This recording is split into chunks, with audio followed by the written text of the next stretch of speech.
Hello everyone, this is Ajit. Welcome back to my YouTube channel CS Ajit.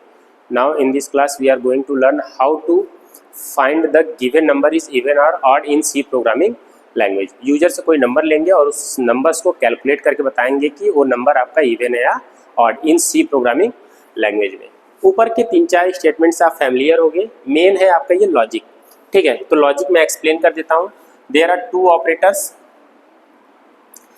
इस operator को हम लोग बोलते हैं डिवीजन। क्या बोलते हैं? डिवीजन। ये क्या देता है? हमेशा आपका कोशिएंट देता है। क्या देता है? कोशिएंट। और this operator name is modulus. इसका नाम है मॉडुलस। ये हमेशा क्या देता है? आपका रिमाइंडर। क्लियर? अब जैसे देखिए यूजर ने कोई नंबर दिया, वो जाके नम में स्टोर हो गया। तो 9 को अगर 2 से डिवाइड करेंगे ना तो 4 2 जा 8, रिमाइंडर क्या आया? 1। क्लियर? तो ये जो स्टेटमेंट दिया है इतना, नम में यूजर ने 9 दिया, मॉड बाई 2 इक्वल टू 0। जब हम इतने को कैलकुलेट कर रहे हैं तो यहाँ पे क्या आ रहा है? 1 इक्वल टू, यहाँ पे सॉरी 0 रहेगा, 0। क्या ये कंडीशन सही है? नहीं, कंडीशन फॉल्स है। तो उस केस में क्या आएगा? Number is odd. Number is odd. अगर यूजर ने नम में वैल्यू दिया है 16, तो 16 को अगर 2 से डिवाइड करेंगे ना तो 8 2 जा 16, यहाँ पे क्या आ गया? 0। ये मैं बार बार बता रहा हूँ कि अगर ये सिंबल लगा हुआ है, मॉडुलस लगा हुआ है, तो हमेशा ये रिमाइंडर देगा। अगर डिवीजन लगा हुआ है तो ये हमेशा आपका कोशिएंट देगा। क्लियर? एक बार मैं ब्रीफ कर दूँ। It was already told to you in the previous some classes basic structure of the C programming language. तो टॉप से मैं बता दे रहा हूँ, hash include stdio dot h and conio dot h. ये आपका प्री प्रोसेसर डायरेक्टिव्स है। क्या है? प्री प्रोसेसर डायरेक्टिव्स है। क्लियर? स्टूडियो का फुल फॉर्म होता है स्टैंडर्ड इनपुट आउटपुट, क्योंकि प्रिंटफ स्कैनफ हम यूज़ करते हैं तो इसके फंक्शंस आपके इसमें स्टोर होते हैं। Clear? Conio dot H console input output. आप जो CLR SCR यूज़ करते हो इसके फंक्शन स्टोर होते हैं कोनियो डॉट एच में, और जो ये गेट CH होता है इसके स्टोर होते हैं आपके कोनियो डॉट एच में। Printf scanf, printf print file होता है जनरली इसका full form. Enter the number. User ने जैसे ये मैसेज पढ़ेगा तो एक नंबर देगा, तो वो नंबर जाके कहाँ पे स्टोर होगा? एम्परसेंड नम में। ठीक है, ये एम्परसेंड है नम। इट मीन्स दैट डेटा जाके स्टोर होगा किसमें?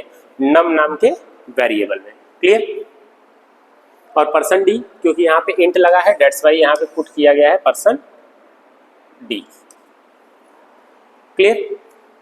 नेक्स्ट आता है नम मॉड बाई 2। ये अभी मैंने बताया कि अगर मॉडुलस लगा हुआ है तो it always checks the remainder. अगर डिवीजन लगा है तो it always checks the quotient in the C programming language या एनी अदर प्रोग्रामिंग लैंग्वेजेस।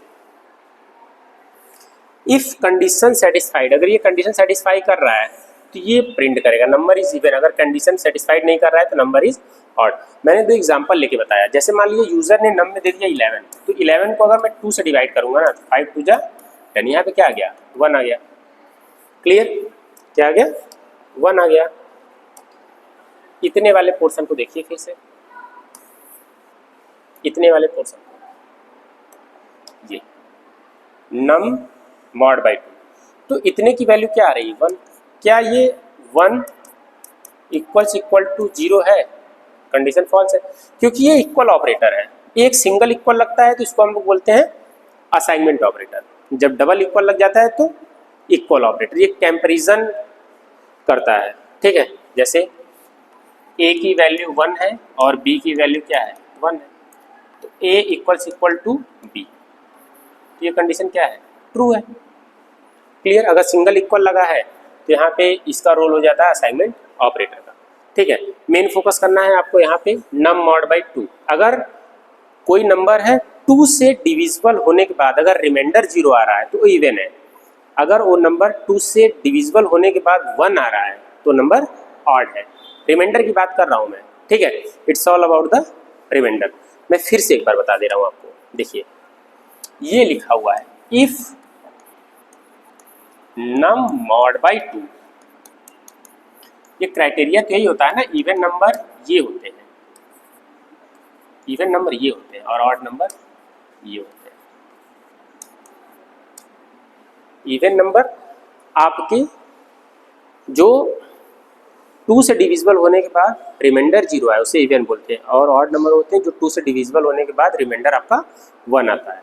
ठीक है, तो नम मॉड बाई 2, यूजर ने जैसे नम में वैल्यू दे दिया 5, नम में क्या वैल्यू दे दिया 5, तो 5 को अगर मैं 2 से डिवाइड कर रहा हूँ 2 2 जा क्या आ रहा है रिमाइंडर 1, इट मीन्स इतना सॉल्व करने के बाद 1 आ रहा है, तो 1 इक्वल टू 0। क्या ये कंडीशन सही है? नहीं, ये कंडीशन फॉल्स है। जब फॉल्स होता है ना तो ये एग्जीक्यूट करता है एल्स वाली स्टेटमेंट में। किस में एग्जीक्यूट करता है? एल्स वाले में। तो यहाँ से लिख कर आएगा क्या? Number is odd number. Clear? अगर कंडीशन सही है तो इफ स्टेटमेंट रन करेगा, अगर कंडीशन फॉल्स है तो एल्स स्टेटमेंट। क्लियर? आइए इसको रन करा कर देखते हैं। सिंपल रन कराने के लिए फर्स्ट आप कंपाइल कराएंगे कंट्रोल प्लस F9, तो कोई भी एरर्स नहीं है। फिर कंट्रोल प्लस F9 या तो आप यहाँ से रन पे चले जाइए। क्लियर? कंट्रोल प्लस F9, ये देखिए enter the number, enter the number जैसे मैंने 14 दे दिया, नंबर मैंने दे दिया 14, तो 14 नंबर क्या है? Is even number. 14 नंबर क्या है आपका? Even number. एक बार फिर से मैं इसको रन करा दूं, अब मैं यहाँ पे दे दूं 7, 7 क्या है? 7 इज ऑड नंबर। एक बार फिर से देख लीजिए 88, 88 इज इवन नंबर। तो ये एक सिंपल सा प्रोग्राम था सी प्रोग्रामिंग लैंग्वेज में, how to find the given number is even और ऑड। ठीक है, ये सिंपली आपका डिपेंड करता है इसी जो लॉजिक दिया है इफ वाला, ये जो लॉजिक दिया है। ठीक है, कोई भी नंबर अगर 2 से डिवाइड होने के बाद, रिमाइंडर की बात कर रहा हूं मैं, रिमाइंडर अगर 0 आ जाए तो नंबर इवन है, अगर नहीं है तो वो नंबर ऑड है। ठीक है, अगर इसके बाद भी कोई डाउट है, क्वेरी है, तो आप कमेंट सेक्शन में लिख सकते हैं। Thanks for watching.